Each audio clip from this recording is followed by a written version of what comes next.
two basic and most important standards. So we will be doing IAS 21, which is effect of foreign exchange differences or rates or something. I don't know. I don't know the full name, but I know that is the effect of foreign exchange something something. Okay, effect of foreign exchange rates. And after that, we look at IFRS 16, which is leases, So the 21 is very important for corporate reporting because it's one of the standards that the examiner likes bringing in corporate reporting. Okay, so maybe the last sitting that was March, there was a question on 21. Maybe this sitting, there can also be a question on 21. It's a standard that the examiner likes so much. Okay, they like it so much. So you have to pay attention to that. If you are doing financial reporting, this can also be a standard that will be examined under final accounts, or it can be a standard on its own. It can be a standard on its own. Okay, so it's very important. If we talk about effect or IAS 21, what are you trying to talk about? You see, we have a situation where companies from different countries might be trading. Okay, a company in Nigeria might be trading with a company in Ghana here, and these two companies are in different countries and they are going to use a different currencies. So what is going to happen?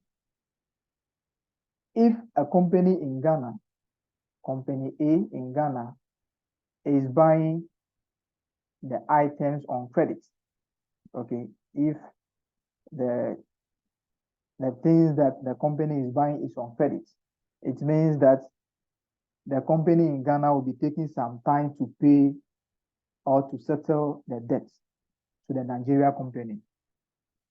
It is likely that at the time of settlement, the exchange rate, which is the dollar, which is the Naira to CD, might be going in favor of the company in Ghana or might be going against the company in Ghana. So if the exchange rate, the company in Ghana, which is A, is buying from company in Nigeria, and the amount that is 20,000 Naira, okay, 20,000 Naira. So that is the amount that this company is invoicing the goods in home currency. It's one of the ways of reducing the foreign exchange risks. So if you don't want to do anything, you can invoice your goods in your home currency so that it will be the customer who is going to suffer the exchange differences or the losses or the gain. So the company in Nigeria, which is B, is selling the item in Naira, which is the home currency, 20,000 Naira. And this transaction happened on January 1st. Okay. So the company A, so at 1st January, the exchange rate is 0. The exchange rate is 1 cedi is equal to 0.25 Naira. Okay. At the date of transaction, the exchange rate is 0.25 Naira is to 1 cedi. Okay. But we are not able to pay on 1st January. We are not able to pay on 1st January for the goods that we have purchased. We are not able to pay on 1st January for the goods that we have purchased. And we decide to pay in June 30, which is 6 months after the transaction. And at this date, the exchange rate is now 1 cedi is to 0.5 Naira. Okay, 1 cedi is now 0.5 Naira. The question is, are we going to suffer any exchange losses or we are going to have any exchange gains? Because the time that we purchase the goods, if we should have paid for the goods, the exchange rate will be 1 cedi is to 0.25. But we didn't pay on that date. Now we are paying on June 30, and the exchange rate is now 1 cedi is to 0.5 Naira. what can you see over here? What can you see, and what can you say about this particular transaction?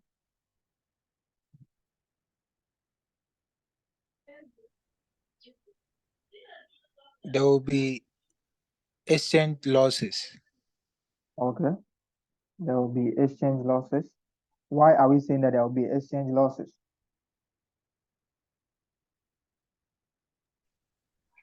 It means that we are going to Because pay. at the Yeah. because at the time of the purchase, Yeah. the exchange rate was 1 cedi is to 0.25. Okay, so But- at that date, if we should pay at that date, what would be the cedi equivalent? Let's calculate the cedi equivalent. If we want to pay at the date of the transaction, what would be the cedi equivalent?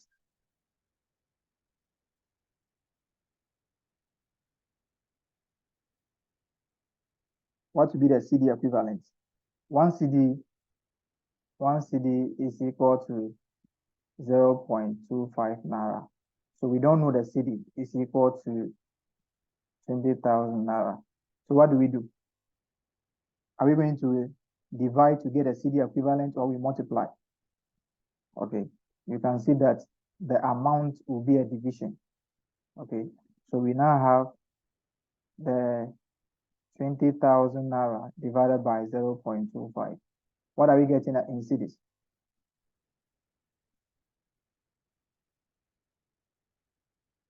How much are we getting in cedis?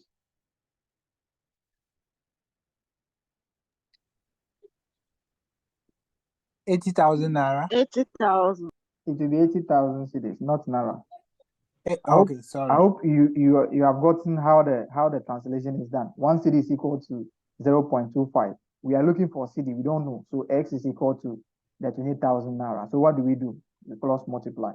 Okay, so we have 20,000 divided by 0.25. And that will give us what? 80,000 cedis. This is if we should pay on that day. Now we are paying on June 30. What will now be the amount that we are paying? We will still pay the 20,000, which is the what? The liability. That is the amount for the goods. So we still pay the 20,000. But what rate are we going to pay it? What rate are we going to pay it? Because we are going to use cedis. So we use cedis to pay for the naira. So what will be the cedi equivalent as at that date? This will now be equal to the 20,000 divided by 0.5. What are we getting? 40,000. That will be 40,000. Okay. So right now, is this team a loss or a gain?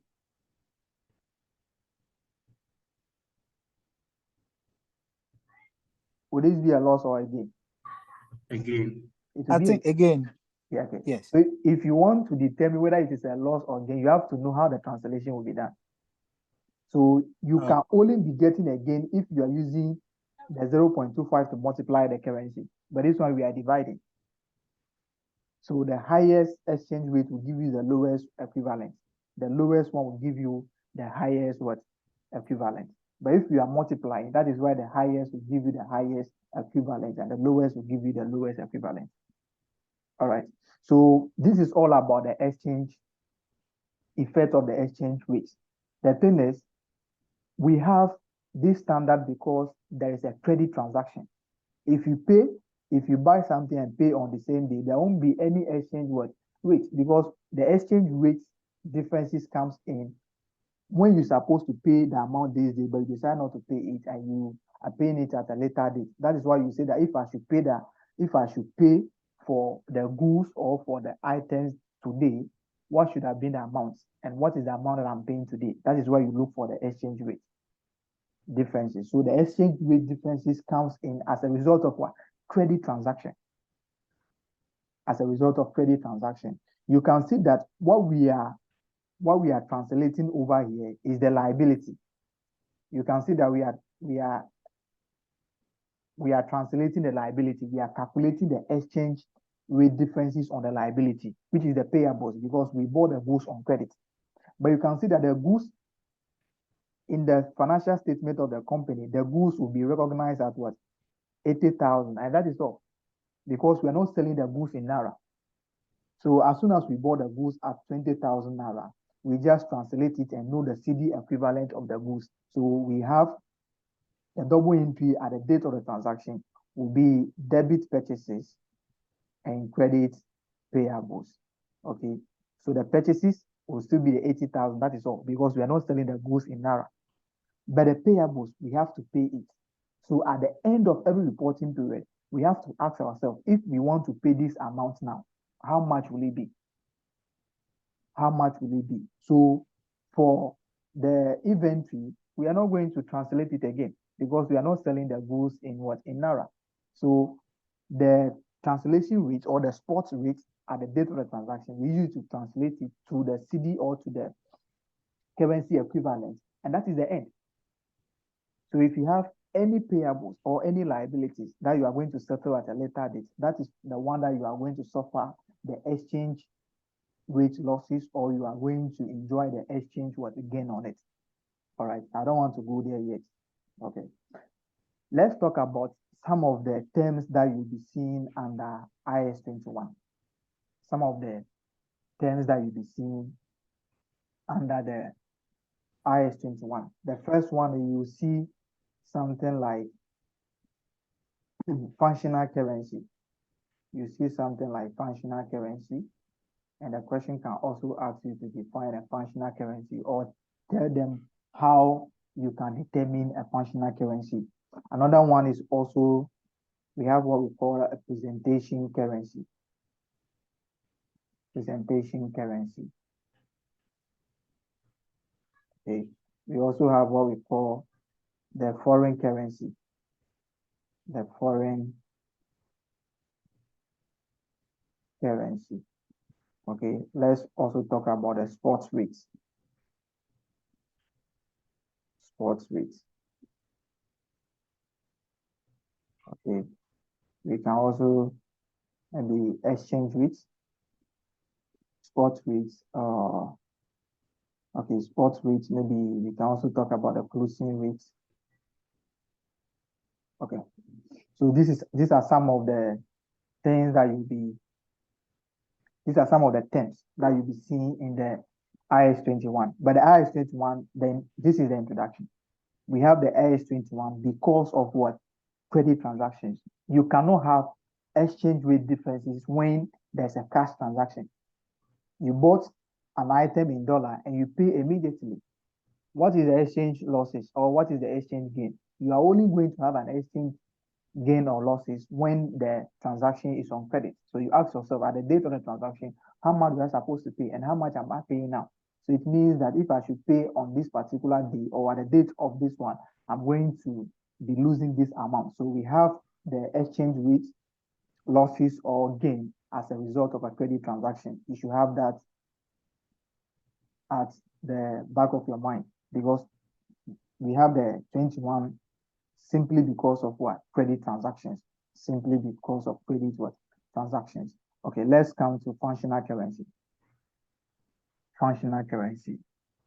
The functional currency, basically what we are talking about is that if we have a company in Ghana, okay, let me use Coca-Cola as a company. Let's assume that Coca-Cola, all their raw materials are purchased in dollars, and their selling price are in dollars. Okay. They also take loan or finances. Whenever they want to take finances or loan, they also take it in dollars. Okay.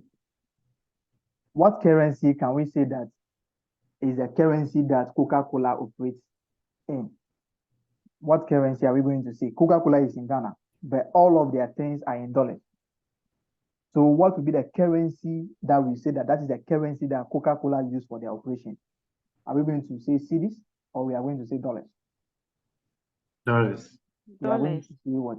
Dollars. Okay. So what then is functional currency? What then is a functional currency?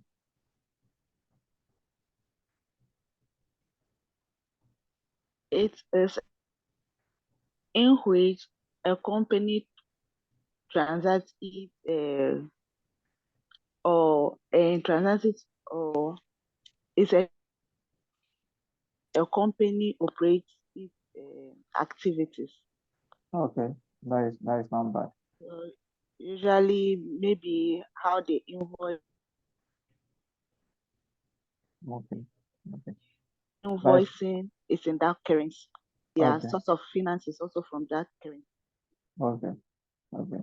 You see, if in the exam hall you can't actually remember the functional currency, okay, what you have said, okay, so you can just add all these things. The functional currency is a currency of the economy in which the company operates in. And this is determined by the raw materials, or if all the raw materials, if the selling price and the finances of the company are determined in a particular currency, we say that that is a functional currency of the company. So if you don't really know, or if you can't really remember the meaning of the functional currency, that's all you can say. But if they talk about functional currency, we are talking about the currency of the primary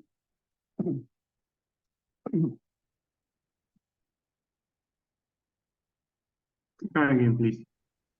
yeah,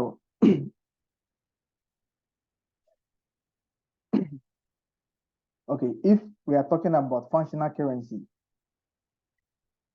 we are talking about a currency of the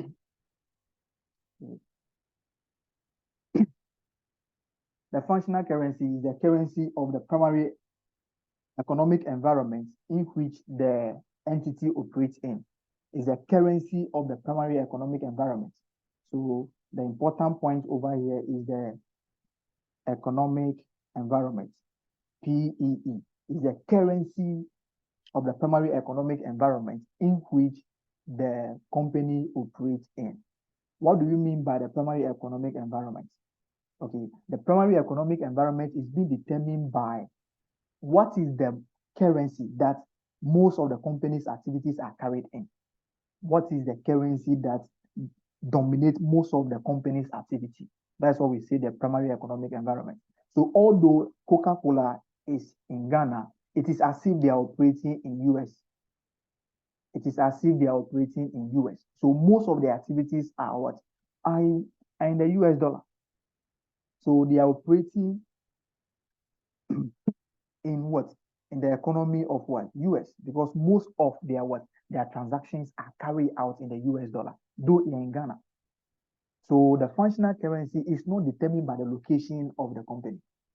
Functional currency is not determined by the location of the company. It is determined by the currency which dominates the entity's what? Operations. So if you are paying salaries, you are paying your workers in dollar. If you are paying your workers in dollar, it is as if you are operating in the US, because in the US, or the dollar is for the US what? Is for the US. So if you're in Ghana, ideally, if your functional currency to be Ghana cedis, it means that you should pay your workers in what? In cedis. You are invoicing your customers in dollar. You are operating in Ghana. If your functional currency should be Ghana cedis, it means that your selling price should also be determined in what? In Ghana cedis. So functional currency is not determined by what? The location of the company. It's determined by the currency which dominates most of the what? The companies or the entities what operations. Is the currency of the primary economic environment in which the entity operates in. If you are talking about the primary economic environment, we are not talking about Ghana as an economy, that a company is operating in Ghana. No. We are just looking for a space. We are just looking for a location, and we realize that no, Ghana might be the ideal location for us. So we want to settle down in Ghana. So we can be in Ghana, but most of our business activities will not be carried in the Ghana what? In the Ghana cedis. So we can't say the Ghana cedi is our functional currency. So how do we determine a functional currency of a company? Okay, this is a very important question that I can ask you as a theory question. They can ask you what is the meaning of functional currency, and you should state three factors that determine a functional currency of a particular entity. The first thing is the currency for, or the currency that dominates the what? The variable cost, the direct cost of the company. So the variable cost, we are talking about a material cost. Okay. The company purchased their raw materials in what? In which currency? If it is the South African rand, okay, fine. What is their labor cost? Their workers are paid in what? In South African rand, or they are paid in Ghana cedis. How are they paid? In which currency does the company pay its workers? Is it in dollars? So the first factor that determines the functional currency of an entity is the currency that dominates what? Their variable cost. What currency influences their variable cost, or what currency is their variable cost? Is it Ghana cedis? Is it CFA? Is it Naira? What is the currency that most of the raw materials, most of the direct costs are being what? Or most of the raw materials are being purchased at? What is the currency for paying their workers? What is the currency for paying their workers? Okay, so the first one has to do with the currency that determines the variable cost of the company. Okay, the next one is the what? Is the selling price.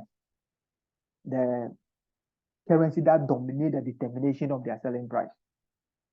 So anytime that we want to set our selling price, we look at what? The dollar rate. So it is the dollar that is dominating our what?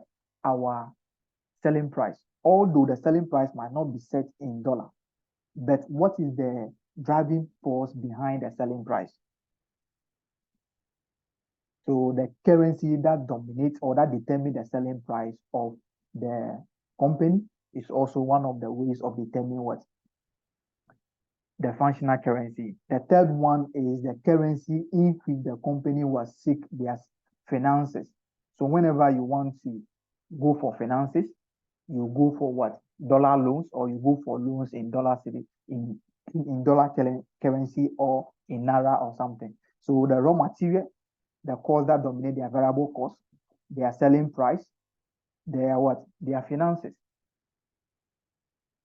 If they want to go for finances, do they go to the Ghana Stock Exchange market, or they go to the what? To the Yahoo financing? We call something Yahoo financing, or they go to the Euro bonds market, or whatever. Their finances are taken in which currency? Is it Ghana cedis, or is in the dollar, or is in the Naira? So mostly they can give you a complicated situation where their raw materials, the cost of labor will be paid in dollars, but the selling price will be set in what? In Ghana cedi. Then they will now say that 60% of their finances are from dollar and 40% are from the local currency. So you have to now agree which of the currency will be determined or will be used as a functional currency. Their raw materials are in dollars, but their selling price are in cedis. Their loans, 60% of them are in dollar and 40% of them are in cedis. You can see that raw material and selling price, they are all one. They are canceling each other. So the factor will now be the 60%. You can see that most of their finances are in dollar as against what? The local currency. So we can say that the functional currency of that particular company is the dollar, because it's the dollar that is dominating most of their activities as against the cedis. So there's a question there. Let's look at that question. There's an example question there. Let's look at that particular example there, where we see test your understanding. Test your understanding. Okay, let's take that example there to determine the functional currency for that particular entity there.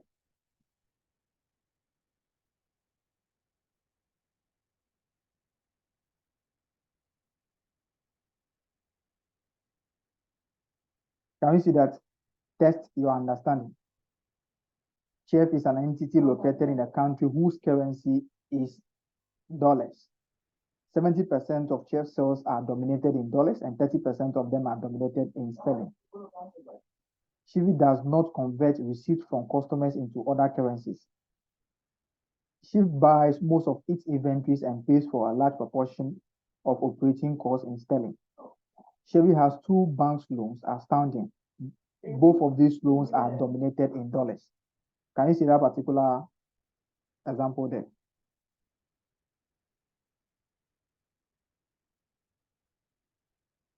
Can you see what I'm reading? Yes.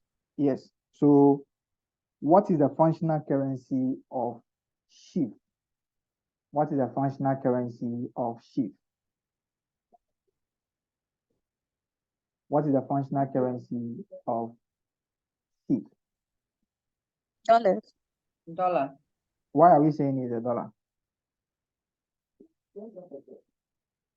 Because it's the sales, 70% of its sales is dominated in dollars. Okay.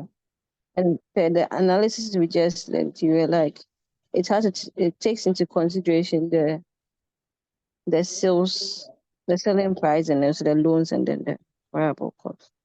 Okay, but you have only spoken about the selling price. What about the production cost? 70% of the sales are in dollars and 30% of them are in sterling. Shift does not convert received from customers into other currencies. Shift buys most of its inventories and pays for a large proportion of operating costs in sterling. So you can see that for the operation cost or for the production cost and the selling price, the two of them, we can agree that the two of them are canceling because major of the sales are in dollars and major of the operation costs are also in sterling. So we can use the selling price and also the operation cost or the production cost as a factor to determine what the functional currency, because the two of them are going against each other. 70% of the selling price are in dollars or the sales are in dollars, and maybe more than 70% of their production costs are settled in what? In sterling. So this cannot be a factor. We move on to another one. Shift has two bank loans outstanding. Both of these loans are dominated in what? In dollars. Okay, so if you come to the point, you can see that the selling price and then the loans are for dollar, and it's only the production cost that is for sterling. So you can see that most of their operations are being dominated in what? In dollars as compared to what? To the sterling, because 70% of their sales are in dollars, and most of their loans, their bank loans, their finances are taken in what? In dollars. So we can say that dollar is the currency of the primary economic environment in which the entity operates in. So if you want to determine the functional currency, you weigh the options, these factors, you weigh them. You are going to compare and contrast, okay, before you determine which of them will be the functional currency. Let's come to presentation currency. Presentation currency. Okay. So if Coca-Cola, we are saying that from the explanation that we are giving, we are saying that their functional currency is dollars. Okay, let's come that the financial statement, if the financial statement of Coca-Cola are presented in cedis, in Ghana cedis, then the presentation currency of Coca-Cola is the Ghana cedi. So the presentation currency is the currency in which the financial statement of the company is presented at. So we are talking about which currency they use to present their financial statement. Their profit or loss is prepared. The figures are in what? Ghana cedis. They are in CFA. So the presentation currency is determined by the currency used for the preparation of the financial statement. So a functional currency might not necessarily be what? A presentation currency. You have to take note of that. Presentation currency is the currency used for the preparation of what? The financial statement. Let's talk about foreign currency. The foreign currency is a currency that is not a functional currency and also not a presentation currency. So if you count, yes, Ina. Can functional currency be a presentation currency? Yes, please. Okay, so let's say where I work, our functional currency is dollar. Okay. So anything that is going to the group in terms of presentation is dollars. Okay. But in filing here, we translate the accounts to CD and we file. So in that case, what's actually our presentation currency? So in other words, you prepare your financial statements in cedis, isn't it? Separate We financial prepare in statements. dollars and we translate. Not for the group. For the group, it will Yeah. be the presentation currency will be dollar. But for the individual Yes. entity, for your company, you present your financial statement in cedis and give it to the Ghana Revenue Authority, isn't it? Yes. But a group will prepare their own in their functional currency or the presentation currency, which will be the dollar. Okay. So if you are taking the presentation currency, you have to take it from the two perspectives, either the group perspective or the individual entity's perspective. So if you come to this place, your financial statement, basically for your company here, it is prepared in what? In Ghana cedis. But if the group, because you are part of a group, the group will now prepare the financial, because we are going to prepare a group account. So they have to translate your figures to the dollar.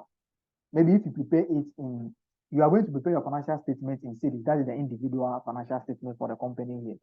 Then the group will now take it and translate those figures to the dollar equivalent. Then they will now prepare a group account.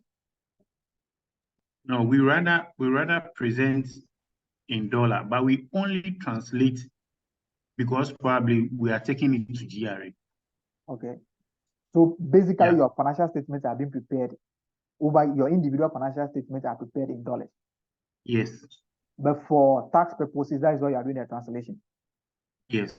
So you only translate for so if you are, is your company listed? If you are publishing your financial statement, it is published in dollar. As a group, is published in dollar. But as individual, as the company itself. But the company in Ghana here then is the one who's taken to GRA, so it's in cedi. So that means the presentation currency of the company, not the group, of the subsidiary here is Ghana cedi. Okay, all right, thank you. Okay. But for the group, will be in dollar. Okay, and that's what we are coming to do in the evening, accounting for foreign subsidiary. So the parents will translate this one to their functional currency. Okay, all right. Let's come to foreign currency.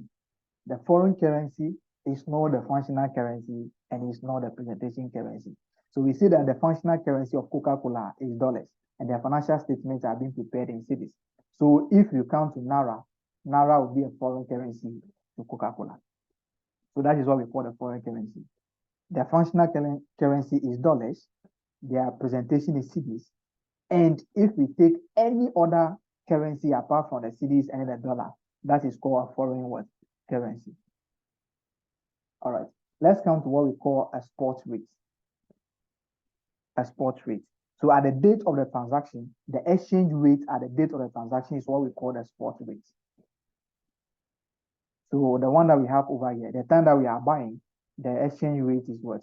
Is 1 cedi is to 0.25 Naira.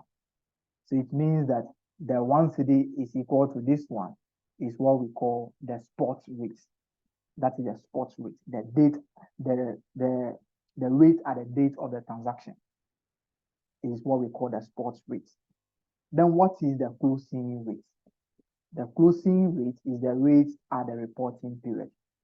Is the rate at the reporting what? Period. So that is what we call the closing rate. So if the financial statement is prepared to the end of 31 December 20 or 31 December every year, the rate that you are going to have at 31 December is what we call the closing rate. Is what we call the closing rate. Okay. But the issue now is what items do we do the translation for? Okay. Okay. Let's assume that we have purchased plants. We have purchased plants for 200,000 USD. Okay. At the date of transaction, at that date, which is January 21. Okay. At the date of the transaction, the exchange rate or the spot rate or the exchange rate, let me just make it the exchange rate. The exchange rate was, okay,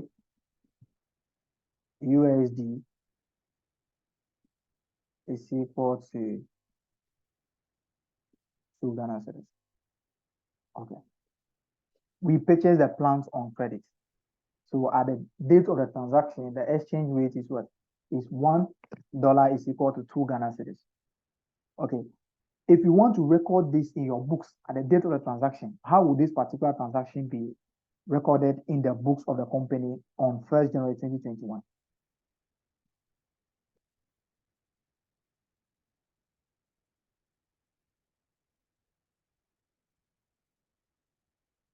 How are we going to record this particular transaction at the date of the transaction?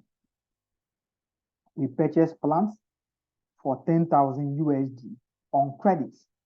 On credits. Okay. This should be on credits. Okay. So at that date, how would this particular transaction be recorded in the books of the Recorded company? as a spot rate. Okay. So what will be the entries? I mean, What will be the entries? so you debit fixed asset. We debit the plant, Plant. okay, Yes. which is the asset, at what price? We are 20,000. okay, that will be in 20,000. Okay. Then we do what? Suppliers. We credit the Credit payable. payable. Okay. Payable. Yeah. Okay. There's a difference between trade payables and payables. Okay. So this will be payables. For assets, things that you are not selling, we have payables. But if you are buying goods or stock, that is why we have trade payables. Okay. So if you buy assets on credit, or if you buy anything on credit that you are not selling, things that you are not selling, if you buy them on credit, we are going to have payables. But whenever you purchase an inventory on credit, then you have trade payables. Okay. So this is what we are going to have. Okay. What are the reporting dates? Which of these two items are we going to translate? Which of these two items are we going to what? Further fair value. Okay, let me make it further fair value. The payables. We are going to what? We are going to fair value the payables. So at the reporting date, we ask ourselves, how much are we owing these people now in Ghana cedis? If we want to pay them at the reporting date, how much are we going to pay them? But you can see that the plant, since we recognize the plants at what? 20,000, that is the end. We are not selling the plant in what? In dollars, unless the question says that the recoverable amount of the plant now will be this in dollar. Then we do that to find what? An impairment on what? On the plant. Or the plant is being carried at what? A revaluation model. So if the plant is carried at a revaluation model, that is why at the reporting date, we look for the revalued amount using the translation rate. Then we look for the carrying value to determine a revaluation surplus or gain. All right. So this particular plant, as soon as we translate it at the date of the transaction, this particular item will not be retranslated because we are not selling the plant in dollar. We are just going to use the plant. So if we bought the plant at 10,000, what is the value of the plant that day? 20,000. We carry it in our books, 20,000, and that is the end. The only thing that we are going to be fair valuing is the payables because these people, we are owing them. So currently we are owing them 20,000 Ghana cedis. At the reporting date, how much are we owing them now? Because whatever be the case, we are going to pay them in dollars. We are not going to pay them in cedis because they have invoiced the plant to us in dollars. So whatever happened at any point in time, we are going to pay them in what? In dollars, not Ghana cedis. So at the reporting day, you are now ask yourself, how much is the $100,000 or $10,000 now? Then you put it in the books. Is the cedi equivalent increasing? If yes, then that is a loss. If it is reducing, that is a gain. So what I'm trying to say is that the translation is done for two items. We have what we call the monetary items and non-monetary items. The monetary items are those items that are here to be what? To be settled. Or they are those items that will be settled on a later date in a fixed amount or in a fixed unit. So these are always, the monetary items are always the payables. They are payables, debtors. They are those items that will be settled on a later date. Then you also have loans. If you take loans in what? In foreign currency, you are also going to pay on a later date. So the monetary items are always what? Payables. These are always the items that you are going to what? Retranslate. But if you come to non-monetary items, those are the items that you are not going to settle. So they will be translated at the spot rate, and that is final. And some of these items are the non-monetary items. The non-monetary items are fixed assets, which is plants. It can be PPE. So fixed assets, we are not going to do anything. It can be inventory. It can be any other item which will not be settled, which is not giving us what? A balance, or which is not presenting liability to us or an asset to us. Okay, so Gina, yeah. So given the question you gave earlier, so we are only converting it with the payables is only going to change at the end of the year because it's a credit item report. It's an amount that we are going to pay. And the amount in whatever case will be paid, the amount that we are owing the people now is what? USD, 1,000 USD. Okay. 10,000 USD, sorry. 10,000 USD, isn't it? Okay. Yeah. The question is, if this is done at January 2021, okay, if December 2021, the exchange rate has not changed, it means that you are still owing the people 20,000 CD equivalent of what? The 10,000 US dollars, isn't it? Yeah.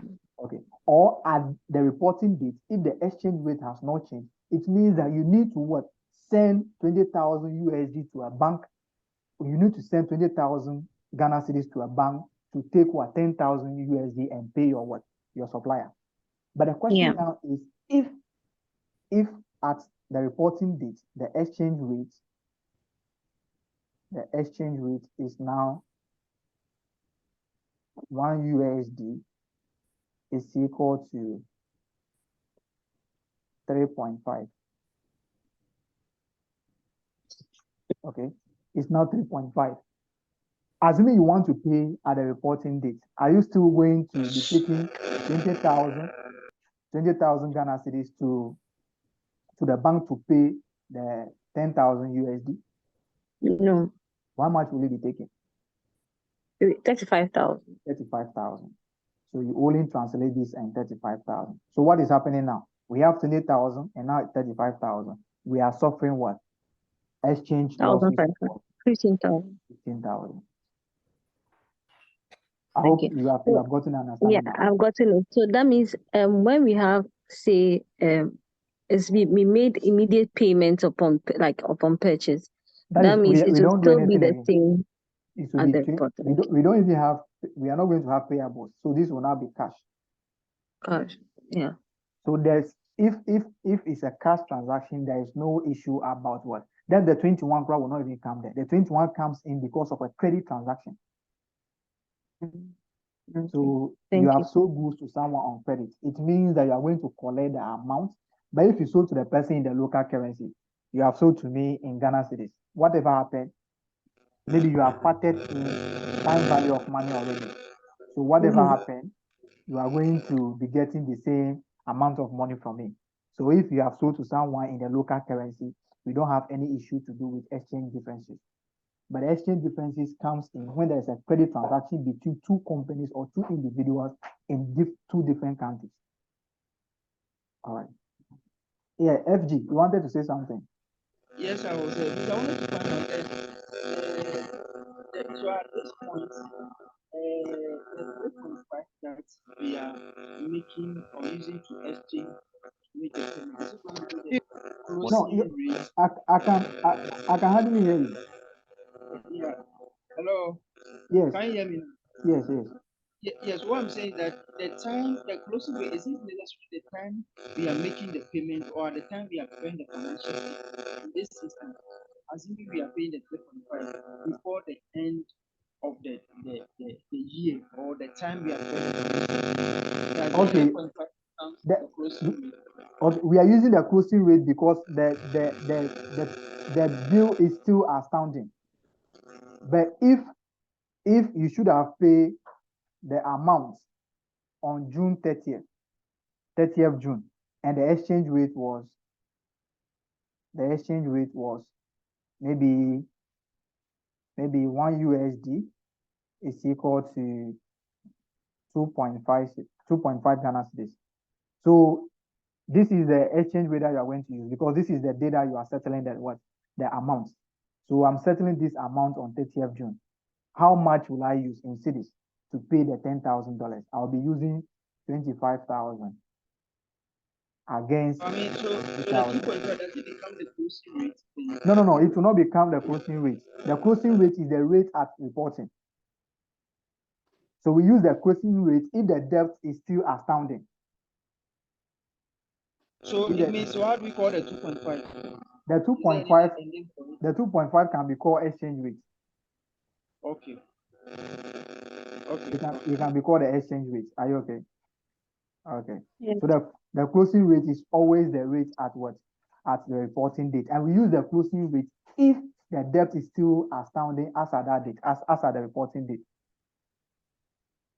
Okay, but if you decide to settle the transaction before the closing date, it means that you don't have any payables again, or you don't have any receivables again. So that is the end. Are you okay? You see that now the challenge, practical challenge is let me a bit is usually the particular rate you are going to, because this thing usually is subjective, because you usually determine, especially when it's closing rate. Because some people will say I'm relying on my banker, some might say I'm relying on PhD, some might say that I have my own rate. So usually the closing rate. Are you using earpiece because it's giving me? He's charging the phone. He's charging the phone. Oh no, I'm using earpiece. Yeah. If you can remove it, it's giving like we can't hear you clear. Yeah. Can you hear me? Yes, clear, very clear. So what I'm saying is, practically the challenge has been that because I see it more a bit of subjective nature, because somebody will say I'm using BOG rate, somebody say that is at the closing rate. Okay.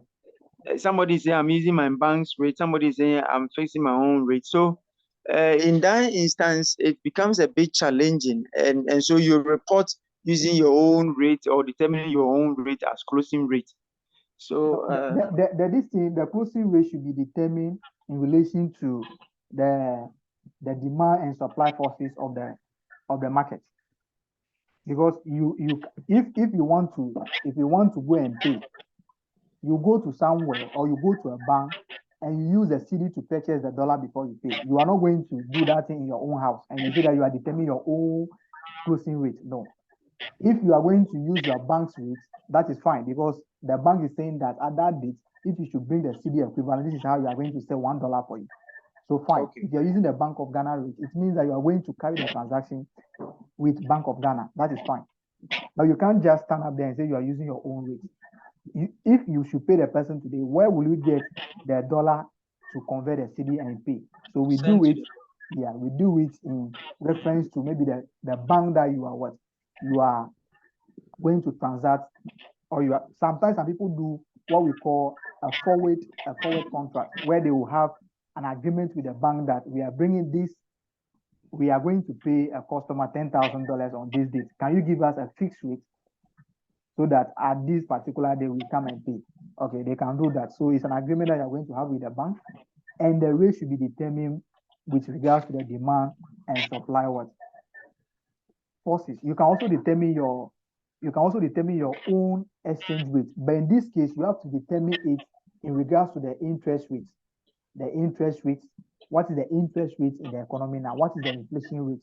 So you can determine the exchange rate or the closing rate using the interest rate and the what? The inflation rate. If you are doing that, it's not your own rate.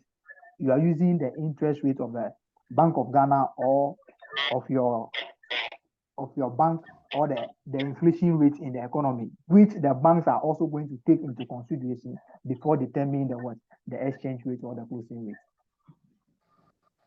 All right, thank you.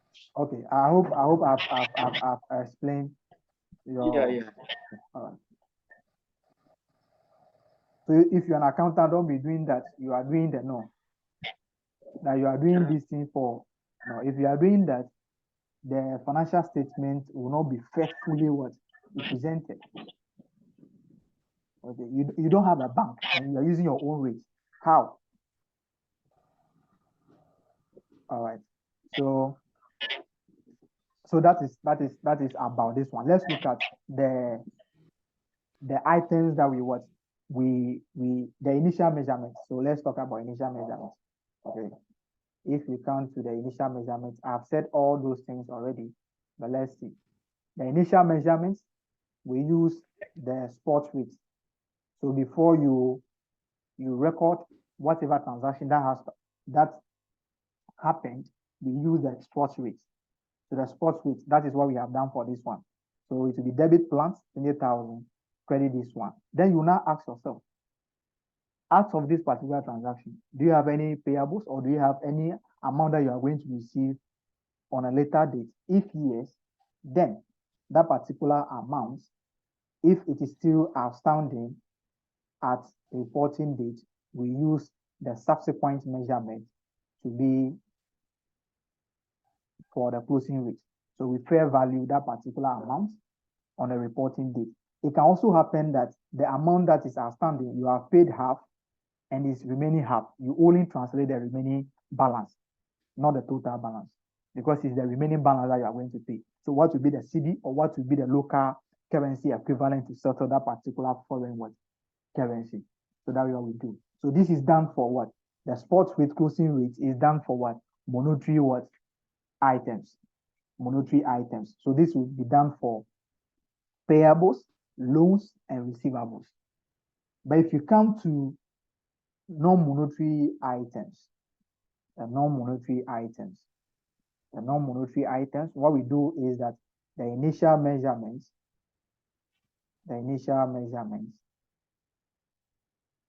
is spot rate. No retranslation.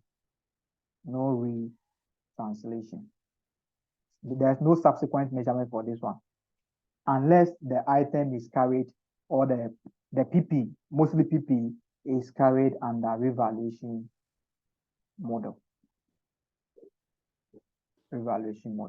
So if it is PP or an asset, if the asset is carried at cost model, we just translate it using the spot rate, and that is all. We don't do anything because the item that we are buying, we are paying 10,000 for it. So the cost of our machine is 10,000 Ghana cedis. That is the end. Unless there is issue about impairment. And the impairment, they are going to give you a foreign currency. The recoverable amount is now determined in a foreign currency. Then you have to translate the recoverable amount to the local currency and now find your impairment loss. So the non-monetary items like PPE, like inventories, they are not retranslated at a reporting date, unless the question says that there is an impairment or there is an issue on it. But if the PP is carried under cost model, what we do is that at the date of the revaluation, we use the exchange rate or the rates at the date of that one, the exchange rate at the date of the revaluation to determine the revalued amount. So if they are saying that the asset is now we bought it 10,000 and the revalued amount of the asset now is 12,000 USD. So the question now is, what is the exchange rate at that date? Then we use the exchange rate to now translate this together with the revalued amount in the local currency. All right. I hope we are clear with that. Do you have any question with that? Before I'll move on to how we treat the revaluation gain or loss. So the subsequent measurement can be a gain or a loss. The loss is taken to profit or loss. So the subsequent measurement, if you have a revaluation gain or loss, it is taken to profit or loss. Unless the item that you are looking for is classified to other comprehensive income. If the item that you are retranslating and again, the item is classified to other comprehensive income, then the loss or the gain will go towards other comprehensive income. The revaluation surplus or loss, the revaluation surplus will be taken to other comprehensive income. But if it is a revaluation loss for the first time, it will be taken to profit or loss. So ideally, gain or loss is taken to profit or loss account, okay, or statement of profit or loss. That is all about this one. I will talk about something. And Seppi, I didn't get the OCI part. Can you go on? The OCI, unless the item that you are translating is classified to other comprehensive income. If the item is classified to other comprehensive income, maybe you have an investment in a foreign company. You have an investment in a foreign company, which you are calling a financial asset. And a financial asset, when you are investing in the equity shares of a company, we have two classifications. It can be to profit or loss and other comprehensive income. So you decide to classify the instrument or the financial asset to other comprehensive income. So it means that at the end of every year, if you have any gain on it, the gain will be sent to other comprehensive income. That exchange gain or loss will be sent to other comprehensive income. I hope you're okay now. Yes, Okay. sir. The treatment of revaluation surplus or loss is in line with what? IAS 16, PPE. So how you treat the revaluation surplus and those ones in the under IAS 16 is the same over here. Is the same over here. Is the same over here. Yes, please.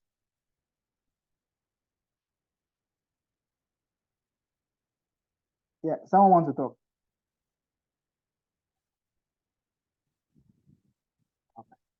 Okay, maybe we can move on. I want to talk about some. Yes, Sina. Please, I lost you a little bit. My network wasn't stable for the revaluation lost model. me. Yes, like I lost contact. Okay. Like my internet connection was bad. Please, when you were explaining the revaluation model, how we will treat it. The revaluation model, what we do is that, okay, at the date of the revaluation, they will give you the revalued amount in the what? In the foreign currency. So you have to translate it to what? To the local currency. So they will give you the exchange rate at the date of the what? Of the revaluation. So you use that to what? To translate it and now compare with the current value to determine your revaluation surplus or loss. Okay. But we pick a question, okay, then you look at, you understand what we are talking about. Let's talk about what we call a convenience currency. A convenience currency. Okay. Okay. Let's talk about convenience currency. Okay, we have spoken about functional currency. We say that it's a currency of the primary economic environment in which the entity operates in. We spoke about what? Functional currency. We spoke about presentation currency. We say that it's a currency in which the financial statement of the company is presented. But there can be a situation where the entity will choose a currency to translate its items or to present its financial statement, which is not the presentation currency and which is not the functional currency. So the currency that the entities seem to be convenient to them, they will use a currency that is convenient to them, which is what we call the convenience currency. That is a currency that they think that can be used to make sure that their financial statement is easily understandable by the users. The financial statement will be reliable and relevant to the users of their financial information. So the company can use a different currency, which is not their functional currency, and it is not their presentation currency, to translate their items, to translate the business items or the items that they have. Okay, and that particular currency is what we call the convenience what? Currency. It's what we call the convenience currency. If there's a convenience currency, the company has to give what? Disclosures. And what are those disclosures that the company has to give? What are those disclosures that the company has to give? So if you read the notes, you see convenience translation or convenience currency there. Okay, the disclosures are there. The disclosures are there, so you can read them. Okay, you can read them. Let's pick some examples. Let's pick some examples. Okay.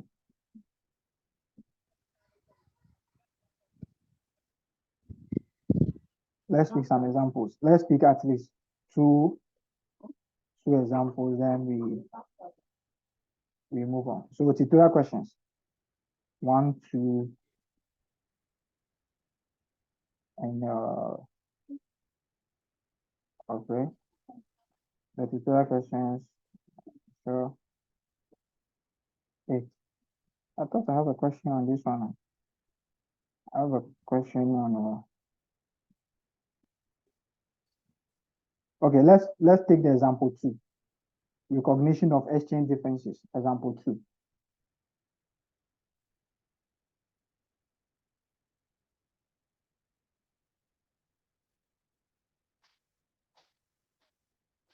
San Francisco. Madam, go ahead.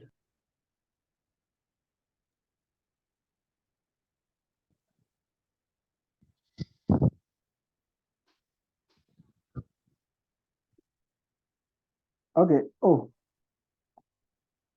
So the reading will not go on again. I think I should. Okay. Please San continue. Please Francisco. continue. What? A company whose functional currency is the dollar entered into the following foreign exchange transactions. 31st October 2008, purchased goods on credit from Mexico SA for 429,000 Mexican pesos. 31st December 2008, payables have not yet been paid. 31st January 2009, San Francisco paid its payables. The exchange rates are as follows.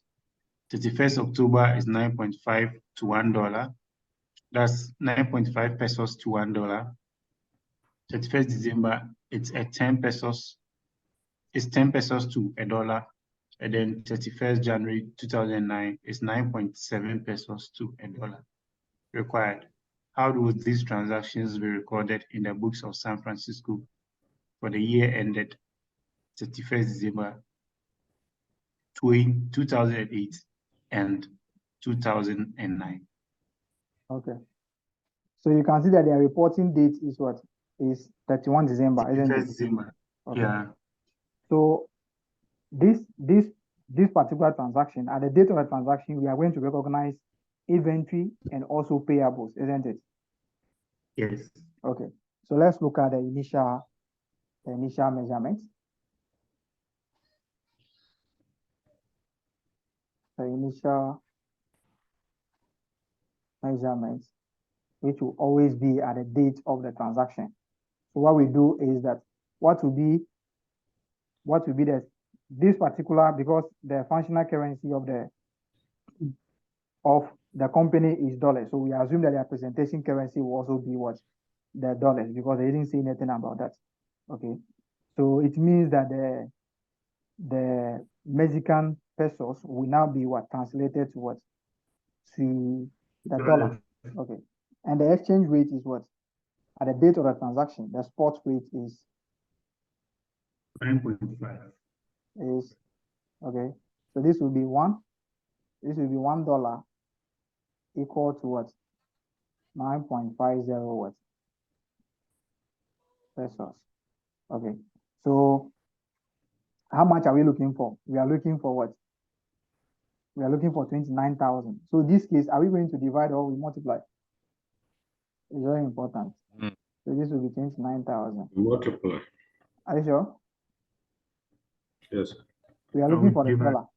We are going to divide. We are looking for the dollar. So $1 is equal to. Then you divide. Yes. So you have to take note of that. It's very important. Division and multiplication. You have to take note of that. Okay. So let's come here. Our dollar equivalent will be 29,000. Is it 29,000 or 290? Okay, 129. Right? 129. Okay, 129 divided by 9.5. What are we getting? 13,579. 13,579. Okay, so we are going 995. to. Okay, 79. That's okay. Okay, so we are going to have debit what? Purchases, not goods. Goods are recorded as purchases. So 13579. Then we credit what? Trade payables. Okay. Trade payables. 13579. Okay.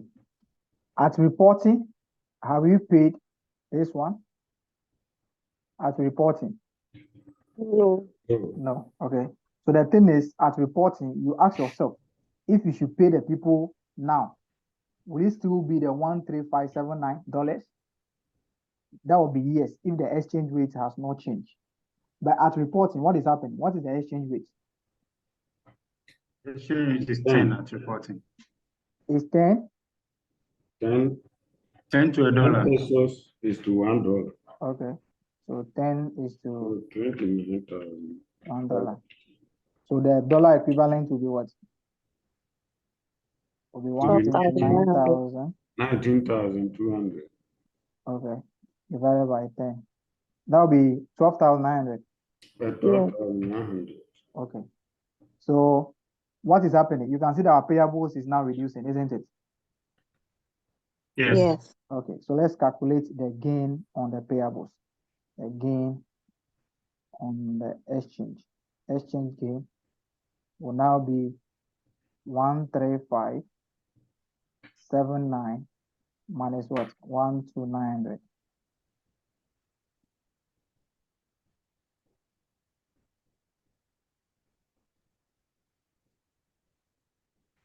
No, we actually. Oh, you know that. No, be me or make nothing to me now. The post you. You know, say you die. I mean, I will come. 679. 679. 679. Okay. So this one, the entries will be. You can see that is a gain, isn't it? Yes, sir. Okay. Yes. In the payables, we have 13559. It means that we have to reduce the payables to 12,900 now. So the entry will be you debit the payables to reduce the 679. Then you credit what? Profit or loss because it's a gain. 679. So at reporting, your payables will now be 12900. Your payables will now be 12900. Let's come to, so we move on to the next year. Next year. When was the receivables paid? On first, that's first January. That's 1st January. 31st January. That is the first month to what? To the new year. Okay. And To this the was new year. this was settled as how much? 9.7. 9.7. Okay. So let's look at the what? The amount paid as cash. Let's look at the cash paid. That will be, we are still paying the 129,000. So 129,000 divided by 9 point what? 7. That would be 13,299. 9.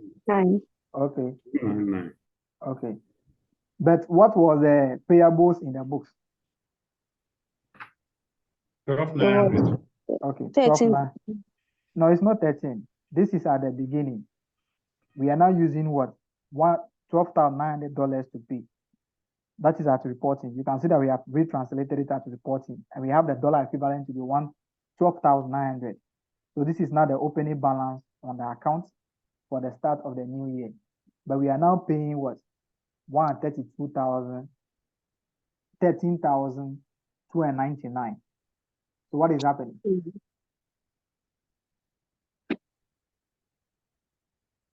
There has been an increment. It has been an increment of how much? Mm.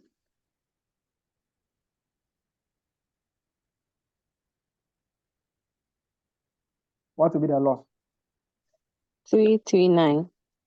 339. Okay. So this is how the transaction will be done. 339. Is it 339? Yes, please. Okay. Then we come to credit cash or bank with 132,900. So these are the payables. This is how we are going to record this. You see, the amount that we are calculating, whatever be the case, we are going to pay the same amount in the foreign currency, but we are going to use dollar to pay this amount. So we are asking ourselves, at the date of the transaction, this is a dollar equivalent that we have to use to pay this.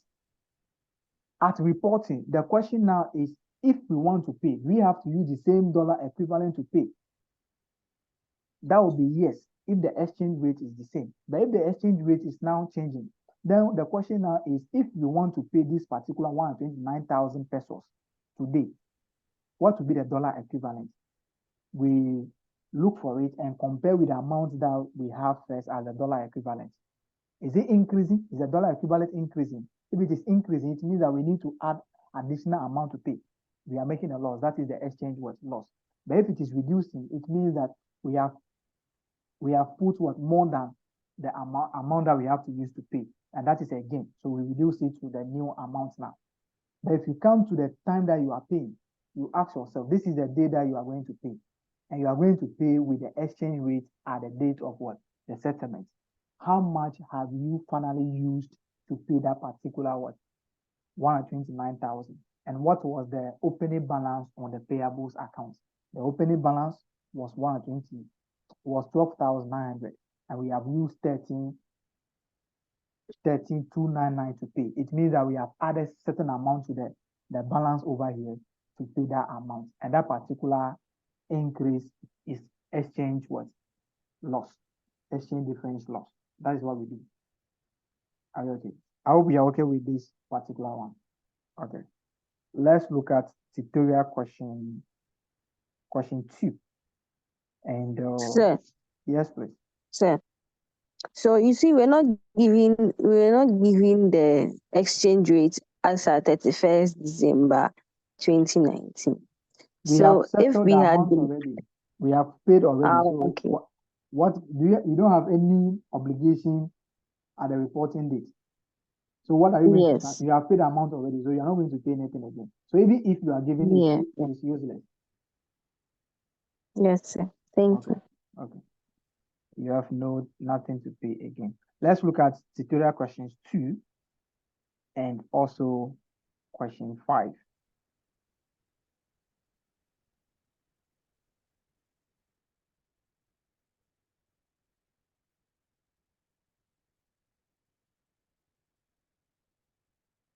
Tutorial question 2 and 5. On 1st August 2018, Charlie Limited, whose financial currency is the cedi, bought a property in Morocco for DH 40 million. The property had a 20-year useful economic life with no residual value estimated. On 31st July 2019, the property was revalued to DH 45 million.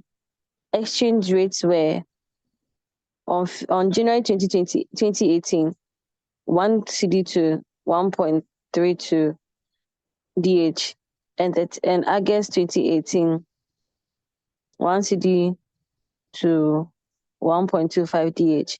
31st July 2019, 1 cedi to 1.125 DH. In accordance with IAS 21, the effect of the changes in the foreign exchange rate and IAS 16, property, plant, and equipment, how much should be recognized in the statement of profit or loss and other comprehensive income for the year ended 31st July 2019? Okay.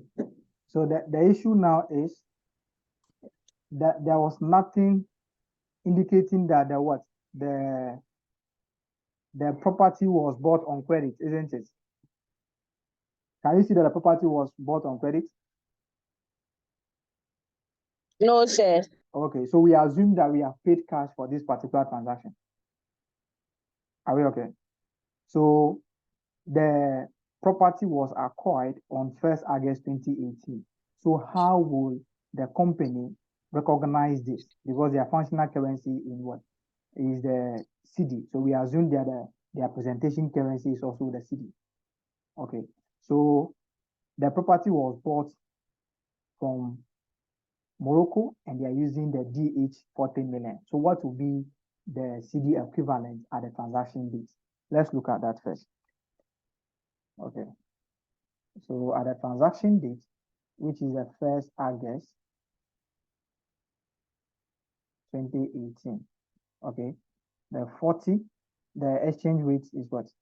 What is the exchange rate there?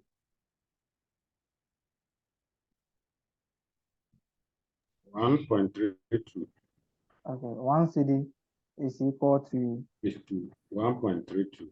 okay 1.32 DH. Okay, but the value of the property is in DH, isn't it? Yes, sir.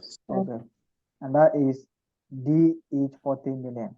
We have to 14 change this one to Ghana cedi. So what are we going to do? Are we dividing what we are multiplying? We divide. Excuse me. No, Manos, Please, sir, the exchange Manos, rate, is it 1.32 the exchange rate there is or 1.325. It's 1 point what? 1.25? Like It's my not colleague is asking. 1.25. Sorry, 1.25. it's supposed to be 1.25. We are picking the no, it is normal. Okay, so it will be DH 1.25. Okay, that would be August. Is the transaction date. That is August. Yeah, okay. Okay, so are we dividing what we are multiplying? Yeah, divide. Okay, divided by DH 1.25. What is the CD equivalent? 32 cedis. Okay, 32 million. Okay, you can see that we don't have anything to pay. We are not owing anybody, and we are not going to pay anything. And this is what? This is a non-monetary. The property is a non-monetary what? Item. So it will not be retranslated at what? At reporting, because we are not selling the property in what? In DHE, and there is no indication of impairment which the recoverable amount is given in a foreign currency. So what we do is that we now depreciate the property. We now depreciate the property from August to July. From August to July. So depreciation will be what?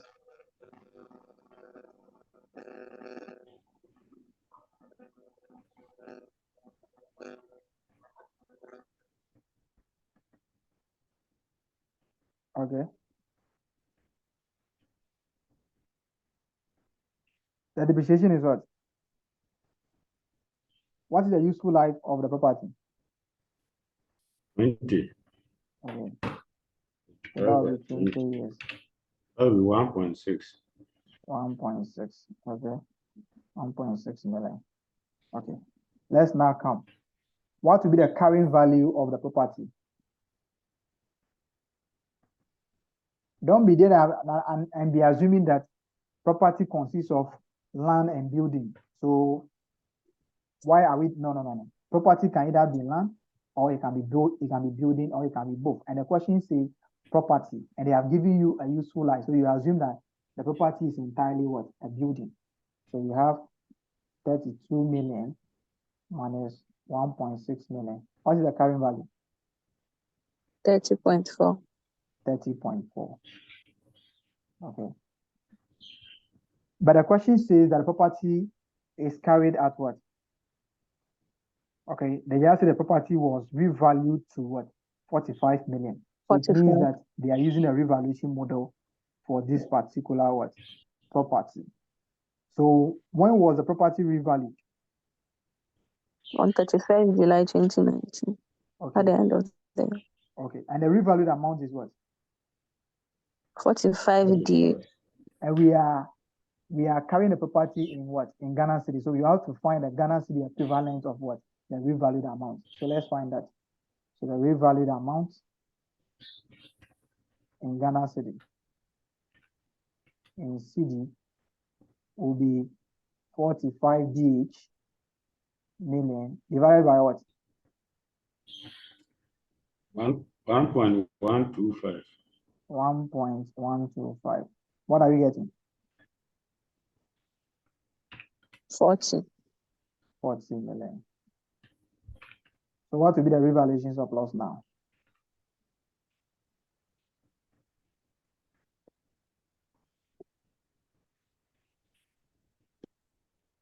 $9.6. The revaluation surplus is the 9.6. And the question says that you should show what? How much should be recognized in statement of profit or loss and other comprehensive income? So how much are we recognizing? I think I've got 9.9. I don't know. No, the 9.9 will be the revalued amount minus the carrying value at the date of the revaluation. Oh, okay. All right. Thank you. So how much will be recognized in the profit or loss?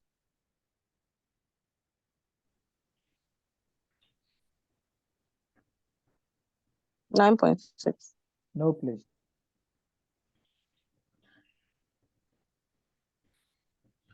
$1.6 as depreciation. Yeah, 1.6 as depreciation. Other comprehensive income.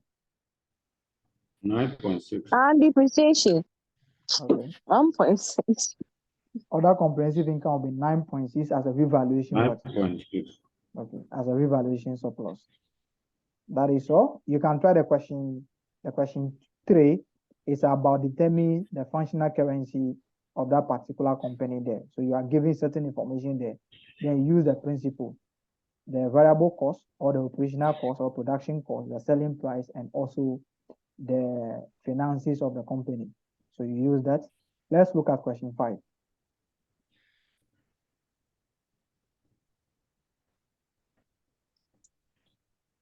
Sadio PLC. Sadio PLC imports wheat from Ukraine for wholesale distribution to local grocery shops in Ghana. It prepares its financial statements on 31st October each year. Sadio purchased goods for 7.2 million euros cash, which the exchange rate was 1 CD is to 0.12 euros. Sadio had not sold any of the goods at 31st October 2022, and the net realizable value was estimated to be 7.0 million at 31st October 2022. The exchange rate at this date was 1 CD to 0.14 euros. The only entries made by the directors of Sadio were to include the inventory at its purchase cost in cedis in Sadio's financial statements for the year ended 31st October 2020. Sadio only received tax relief for any inventory loss when the related item is sold. The company's tax rate at 31st October 2022 was 20%, but a revised rate 25% was substantially introduced on 18th November 2022. Assume that Sadio has sufficient taxable future profit. Required. Recommend with brief explanation the correct financial reporting treatment of the above in Sadio's financial statements for the year ended 31st October 2022. Okay.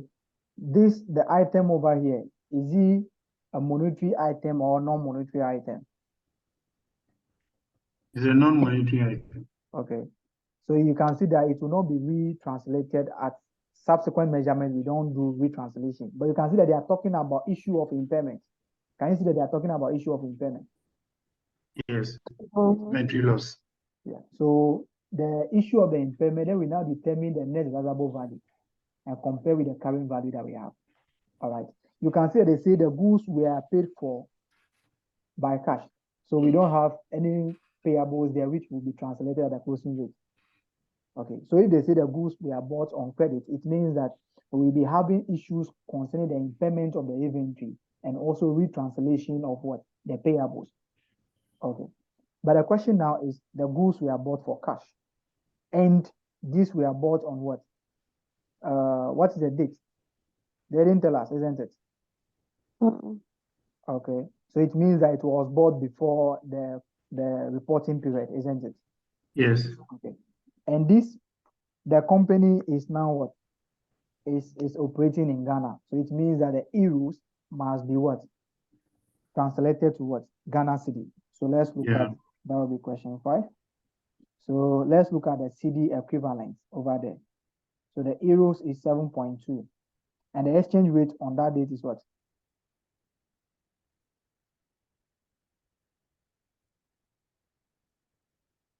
The exchange rate Was 0.12 euros to 1 0.12. cedi. Okay. The question now is, are we dividing or we are multiplying? So if you are not sure, just do that calculation. If 1 cedi is equal to 0.125, then x will be equal to 7.2. Then you try to do your ratio and proportion. All right. This one, I can only tell you what to do if you are doing financial management. But let's keep it like this. Okay. So do that and see. 1 cedi is equal to 0.12 and x cedis will be equal to 7.2. Are we multiplying or we are dividing? I can see that we are dividing. Can you also see that we are dividing? Yes. Okay. So what will be the cedi equivalent?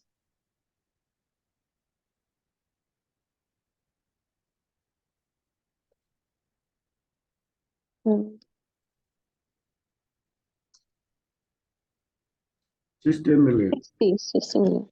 60 million. Okay. So at the date of the purchase, what will happen is that we are going to debit purchases 60 million Ghana cedis, and we are going to credit what? Cash, isn't it? Credit Yes. cash of 60 million. Okay. The question says that none of the goods were sold at the reporting date, isn't it? Yes. So it means that the carrying value of the inventory in the financial statement, in the statement of financial position, will still be what? 60 million. Okay. Or their closing inventory will still be what? 60 million. But they are saying that the net realizable value is what?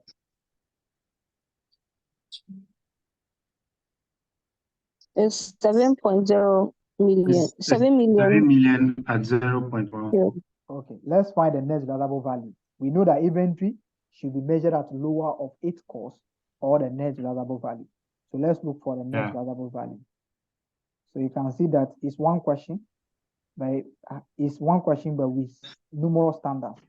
Okay, this we are done with what? 21. This is 21 here. Then we are moving to inventory here. Okay, this is corporate reporting. Corporate reporting, they will mix the standards. Okay, so let's come here. That will be 7.0 divided by what? 0.14. 0.14. What are we getting? 50. 50 million. We are getting 50 million. So what is happening? The carrying value is 60 million. Our net realizable value is what? 50 million. What will be the impairment relating to the inventory? What is the impairment loss? 10 million. 10 million. That will be 10 what? Million. So the recoverable amount is 50 and that is 60. So that will be 50 million minus 60 million. The loss is what? 10 million. Okay. So it means that we are going to recognize what? 10 million as a loss in the statement of profit or loss. And the inventory will be shown as what? 50 million in the statement of financial position. But let's come here. The question says something about the deferred tax.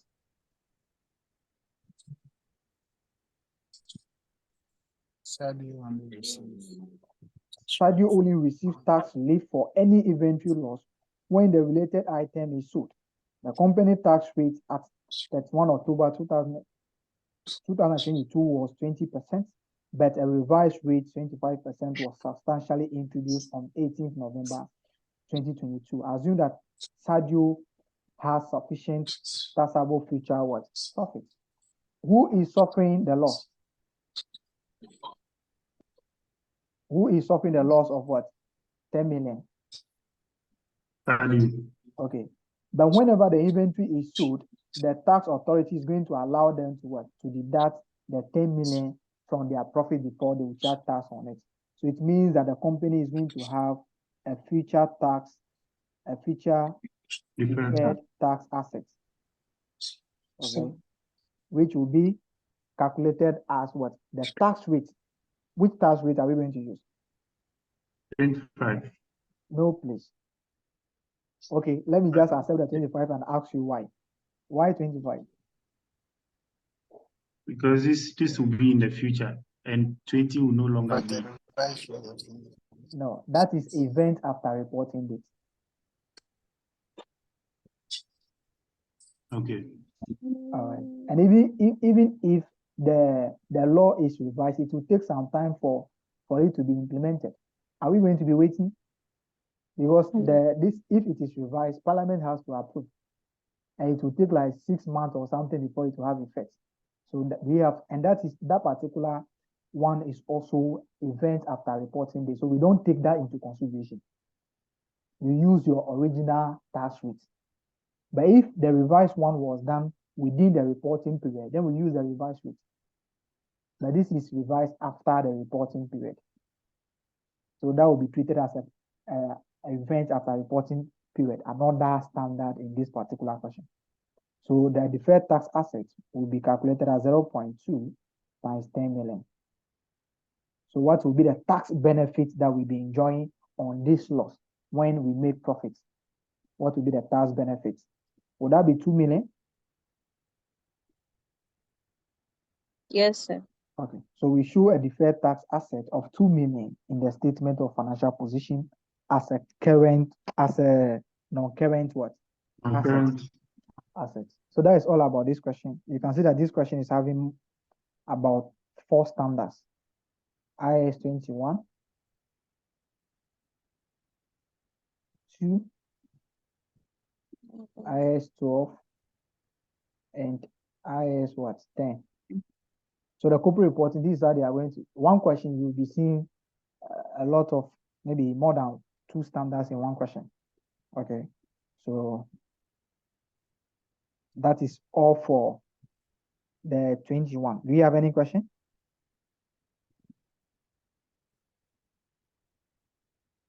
Do you have any question before I'll move on to?